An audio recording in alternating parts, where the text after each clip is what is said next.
بسم اللہ الرحمن الرحیم انا انزلناہ فی لیلۃ القدر، بے شک ہم نے اس قرآن کو شب قدر میں نازل کیا۔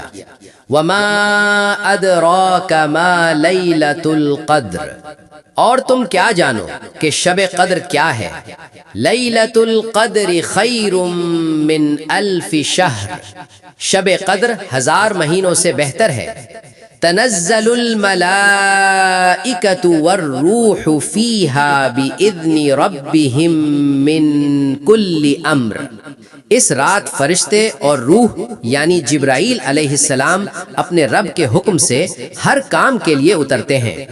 سلام ہی حتی مطلع الفجر، یہ رات سراسر سلامتی ہے فجر کے طلوع ہونے تک۔ لیلۃ القدر یا شب قدر کی حقیقت۔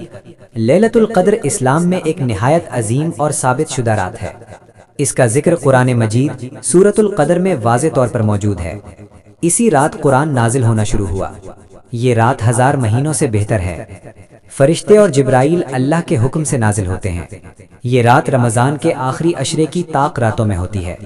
اس کی فضیلت قرآن اور صحیح احادیث سے ثابت ہے۔ نتیجہ، لیلۃ القدر کی فضیلت، عبادت اور اہمیت پر تمام اہل سنت کا اجتماع ہے۔ شب برات کی حقیقت۔ شب برات یا 15 شعبان کی رات کے بارے میں علماء کے درمیان آراء مختلف ہیں۔ کیا چیز ثابت ہے؟ کچھ ضعیف یا حسن درجے کی احادیث میں آیا ہے کہ اس رات اللہ تعالیٰ بہت سے بندوں کی مغفرت فرماتا ہے۔ بعض صحابہ و تابعین سے انفرادی عبادت کا ذکر ملتا ہے۔ کیا چیز ثابت نہیں؟ اس رات کو فرض یا خاص عبادات کے ساتھ منانا۔ اجتماعی عبادات، آتش بازی، حلوہ، قبرستان میں مخصوص رسمیں۔ یہ عقیدہ کہ اسی رات پورے سال کے فیصلے لکھے جاتے ہیں، یہ بات قرآن کے خلاف ہے۔ قرآن کے مطابق فیصلے لیلۃ القدر میں ہوتے ہیں۔